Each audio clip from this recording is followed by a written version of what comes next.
Okay, so we are live, so we're all good to go, and I have the Homeplate case discussion open. Let's see. I guess we'll begin by just kind of asking how everyone thought what the protagonist should do for the case study. I believe her name is Lexi. Yeah. Okay. So what were your thoughts on this case? No, I don't know if I did my math right, and I emailed the teacher, but I didn't hear back yet. Maybe I'll hear back tonight, but maybe we'll work it out through here. Okay.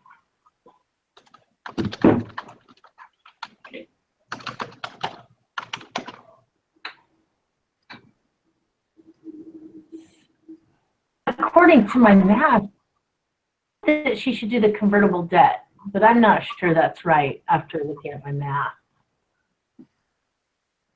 Money, startup.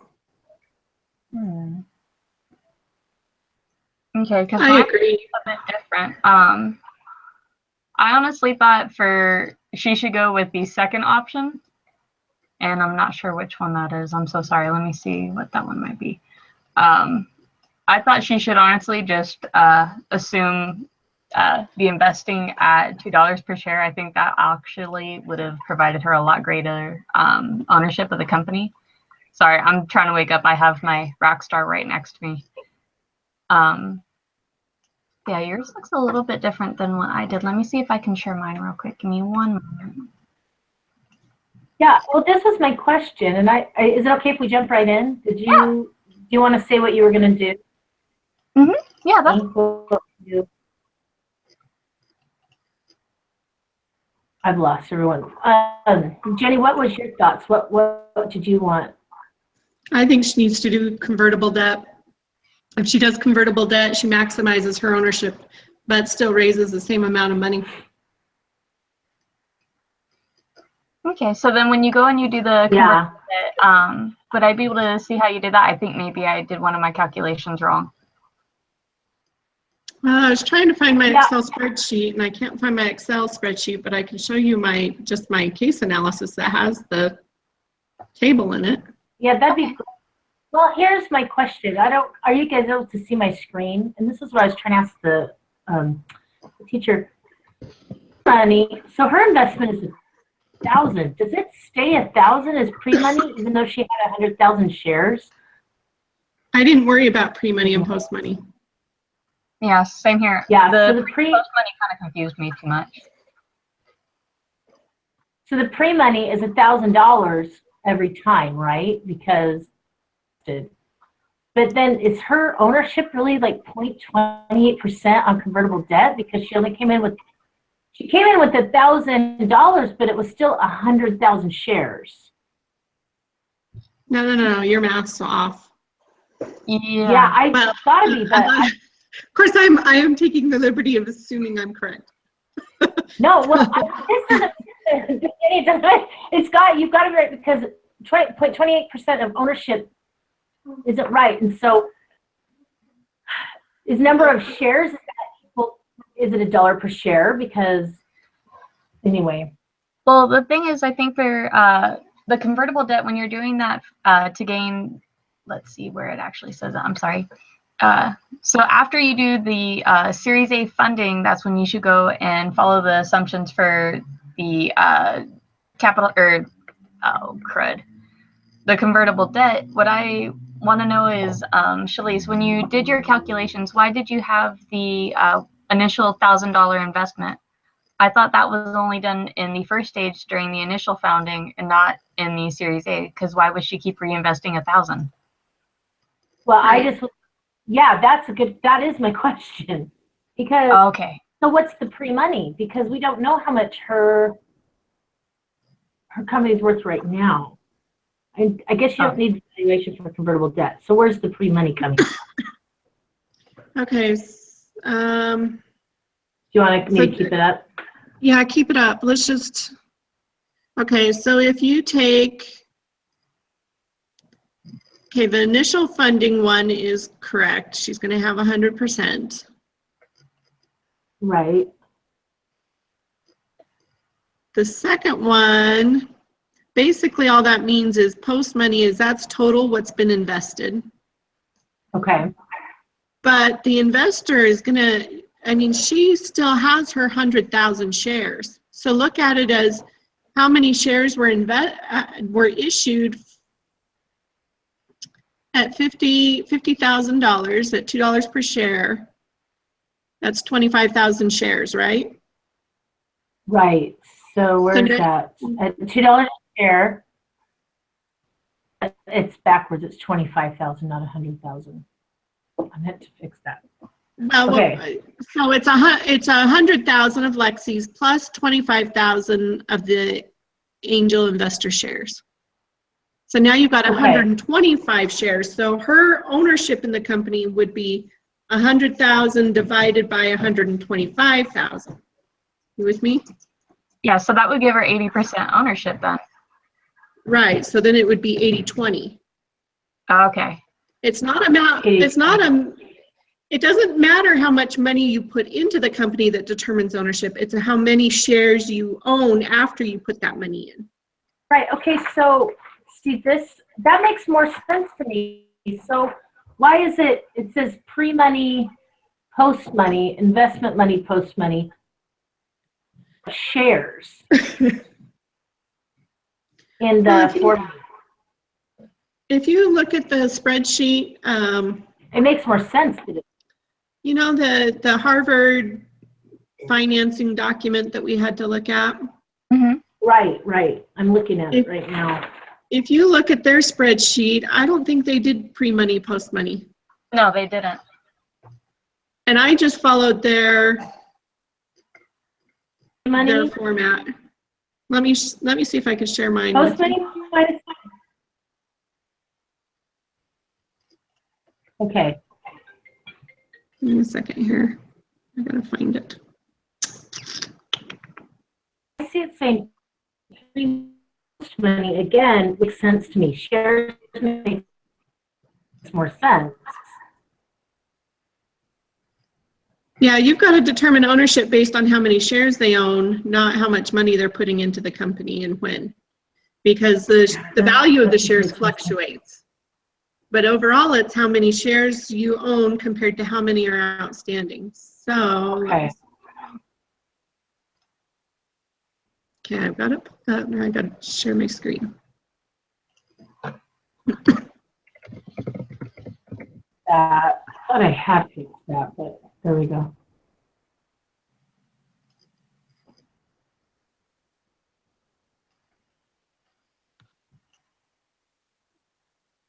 Okay, so can you see my screen now? Yep, we can see it just fine. Okay, so this was just the initial funding. Mm-hmm. This is if the angel investor put in at 50 cents, then that would equal 100,000 shares. It'd be split 50-50. Why would it equal Why would it equal 100,000 shares instead of 125,000 shares total?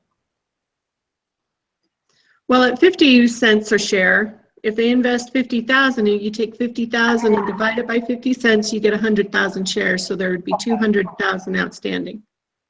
200,000 shares outstanding. Okay, I'm with you. Okay. But if they do it at $2 per share, then it's 25,000 shares issued for a total of 125,000. So then it's an 80-20 split. Yeah, this makes so much more sense. So why do they keep saying pre-money and post-money instead of shares owned? I think it's to confuse us, in all honesty. Well, I mean, pre-money would be before the seed round, she had $1,000 invested. Post-money would be $51,000, but that doesn't mean she gained another $1,000. It just kind of helps you keep a running total of what she's gathered in financing. Okay, so kind of saying these are the different stages where stage 1 she only had this amount, stage 2 she got this amount, and so forth. Okay. Yeah. Okay, so then my initial founding, or I mean my exhibit 4 has, you know, at $1 per share, and then and how that splits in ownership. And then if the Potato Rock invests at $2.50, then you get ownership splits like that. Okay. Does that make more sense? It makes so much more sense. I think that's why I was like thrown. Like, why are we talking about money and not shares? so. Your number of shares determine ownership, but the amount of money invested determines what those shares are worth. Okay. So you do have to talk about both to get a valuation of the company. You know, so her shares, I mean, her ownership dilutes, but she never loses the amount of shares she owns initially. Okay. That kind of threw me at first. She always maintains 100,000 shares. And so you've got to determine ownership by the shares owned, but then the investment kind of tells you how much her shares are worth. So initially she paid a penny for each share, right? Right. And then by the time the Series A round, based on their investment, the Potato Rock's investment, her shares have increased to 250. So now her investment is worth, oops, what is that, 220,000?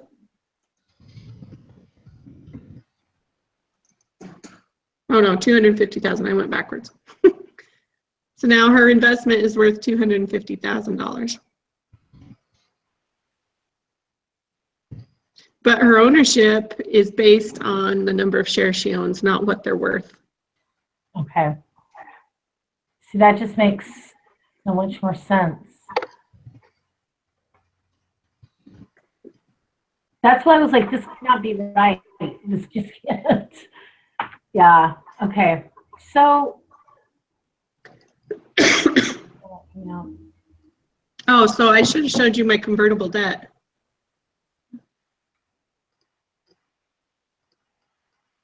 Let me share my screen again.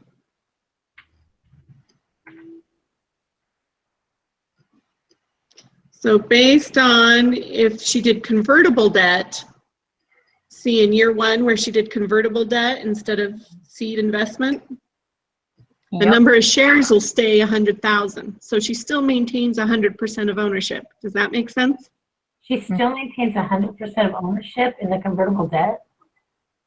In the first year. Oh, in the first year. Okay, I was like, wait a minute. Because at this point, it's still debt. Right, right. Once it converts, that will go down, but it hasn't converted yet. It's still debt. Okay, because you did it by year. Yes. Okay. So then when they do the Series A round, you have to start with the 300,000 at 250, and that gives them 20,000 shares. And then you do your discount based on that $2.50 and figure out what 50,000 would equate to in shares. Does that make sense? Yes. So you take, yeah, so you take 10% of $2.50, which is 25 cents. So they get a 25-cent discount. So their valuation or their amount per share would be $2.25. And they invested 50,000. So you take 50,000 divided by 225 and you get their number of shares. Did you get 138,889? I'm trying to look at both yours and mine at the same time. So I got for their number of shares for the angel investor was 138,889. No, I got 22,222. Same here. 22. Oh, you know what? That makes sense. I'm off because all of my investments off because of that 100,000. That was my big question for the teacher was Ellie's shares. Does it go to the $1,000 or the 100,000 shares? Which makes more sense that it's shares. Okay, so that's when mine's off. If I move this.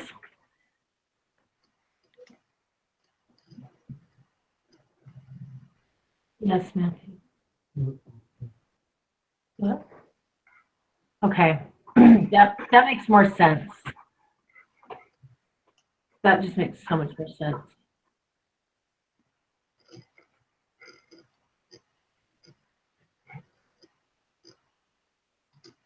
Now I just have to go through and redo all of it.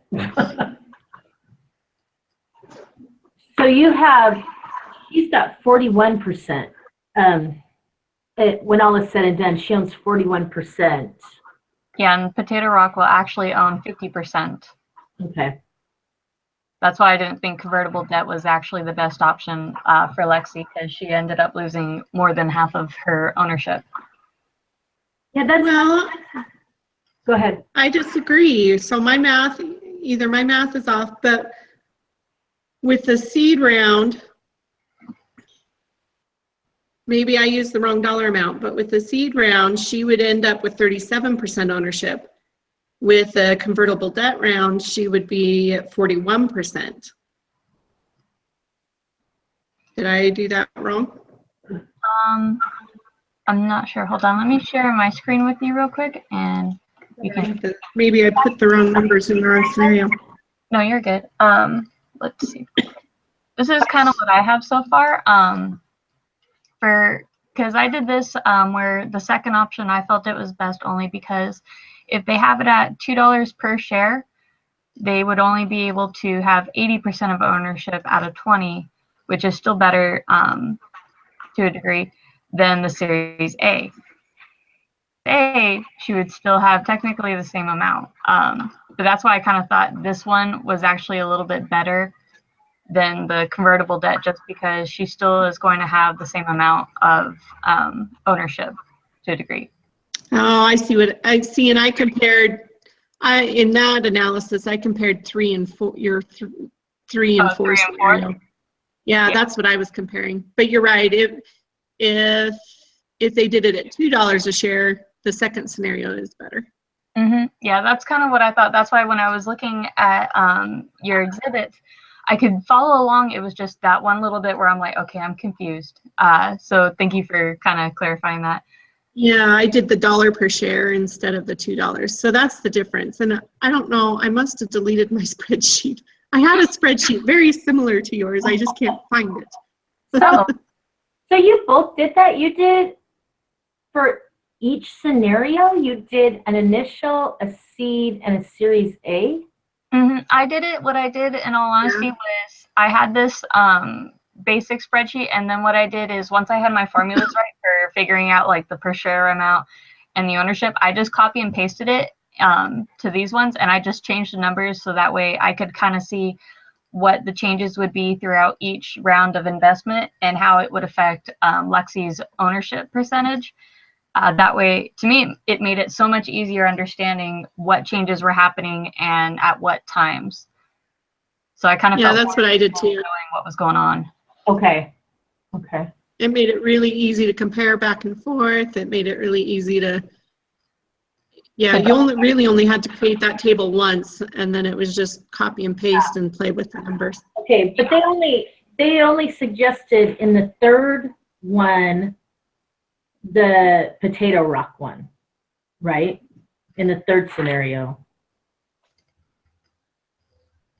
Yeah, I think the third scenario, just for the Series A investment, that was just based off of $2.50 per share without doing the convertible debt to kind of see. And at that point, it wasn't too bad of a deal, but just because Lexi would be losing, or she would actually own 37% of her company instead of 41. That's why I automatically just kind of stopped thinking about that one, because I was trying to find the one that would give her the most ownership. Mm-hmm.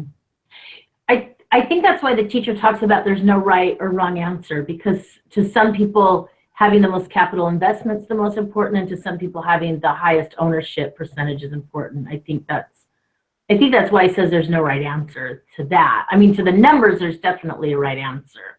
Yeah. So okay, I'm just trying to, gosh, I felt like I was really good at spreadsheets. You guys are both very, very good at spreadsheets. I don't know about that. Yeah, same here. I just like to tinker with colors and stuff. So the Series A investment that you have in number 1, the number of shares at 120 for 250. I see, that's number 3. Yeah.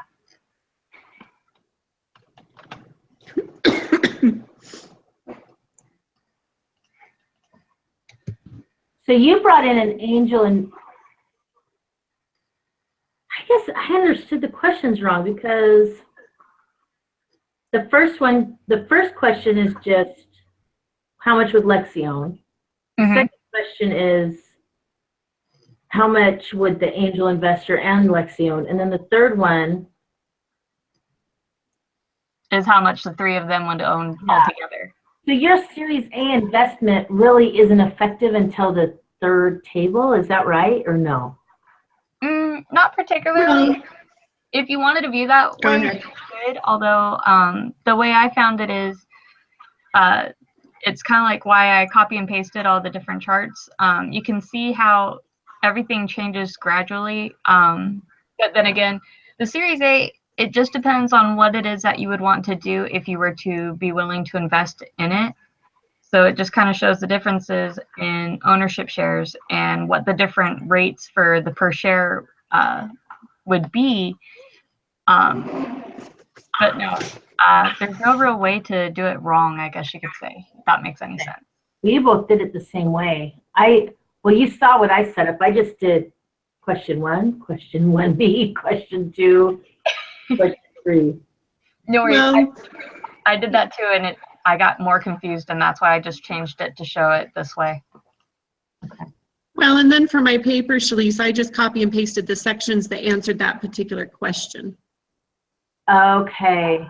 Yeah, okay. See that? So I had like a table, like her table 1, but I just, the question was just pertaining to that initial founding. So I just copy and pasted. But Sam's right, for long-term profitability and long-term, it is kind of nice to see what the implications of all those scenarios are.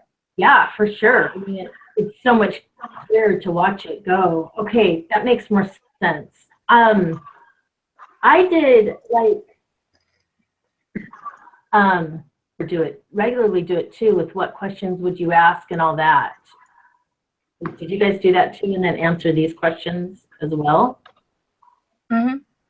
Yeah, the case discussion, I think it's 6 questions. Yeah. Okay. Oh, wait, what? Did I miss something? You mean for the reflection?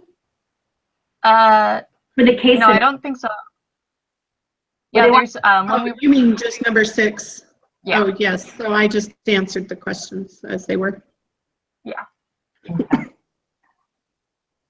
Okay.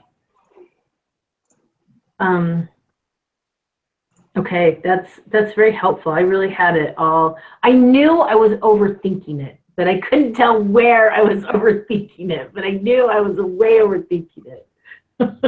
I was the same way. I looked at it at first and thought, okay, all these numbers, and you got to figure out what the valuation of the company, but once I looked at that spreadsheet on that venture, I don't know what it's called, that Harvard Business School one, I thought, oh, that is so much simpler. It came with a spreadsheet, the Harvard one?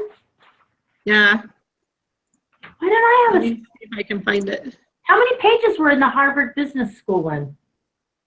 I want to say maybe 11. Oh, this explains everything, because I printed it to read it, and I only printed like 3 pages. Okay. Oh, no. It's like, this explains everything, because I'm like, how did you know to convert the? Okay, I didn't print all the pages. I like the day before to prepare for my work the next day, and I just sent it all to my printer, and someone interrupted it or something. Yeah, it's the prep assignment for the Homeplate. It has that funding new ventures. Yeah, I printed out the first, it's all highlighted and everything, and all like 2 or 3 pages of it. Okay, this explains. You're like, when they showed the spreadsheet, I'm like, wait, there's a spreadsheet. Okay. All right, that makes sense why I feel so lost. No, you're good. Yeah, it's a learning process. Don't worry. The only reason I made my chart the way I made it is because I tried doing the exact same thing you did with your Shalise, but I kept getting so confused at figuring out what the differences were at each stage of investment that finally I'm just like, I don't understand what I'm doing anymore. So I just recreated the whole table.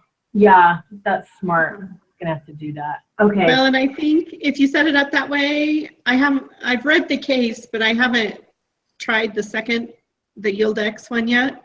Yeah. But I think you'll be able to use it again for the Yield X. Oh, good. Okay. I have it printed, but hopefully it's all the pages. Anyway, this is we have several concerts every night this week, so it's end of school for us. Oh my. And my daughter graduates a week from tomorrow, so I'm just taking work wherever I go so I can read when my kids are performing. So No, I understand. I had my computer out at the track meet and was typing up a paper, and I've always got a stack of papers with me, and every 5 minutes I get a chance, I sit and read for 5 minutes, and then I set aside here for a race, and then I go back to it and read again. Totally my life right now. totally how it goes. Oh my gosh. Well, does Wednesday work for you guys? My other class is really top heavy in the beginning of the week. It has a lot of prep on Monday and Tuesday, so I don't feel as prepared on Tuesday mornings as I would like to come. Does Wednesday work for you guys? Yeah, Wednesday actually works a lot better for me just because Monday and Tuesday, a lot of times I will be taking my dad to his doctor appointments. Okay. Wow, So, yeah. You too. Yeah. Does Wednesday work for you, Jenny? Is that okay? Yeah, it's the same either way. Okay. I think though, just for the sake of confusion and stuff, for Reed and Brad and everybody, let's just stay consistent though, so that if somebody doesn't happen to check their emails, I'd hate to leave them out of a meeting. Yeah, that's a good idea. So like maybe Wednesdays and Fridays, because Reed might be more available on Saturday. I don't know. Fridays and Saturdays are tricky for me just because I end up working those days the most out of the week, and it's kind of hard to figure out what schedules I'm going to be working. Okay. If you guys all wanted to meet at that time, that wouldn't be, or during that day, it wouldn't really be an issue. I would just have to kind of figure out what it is I'm working beforehand.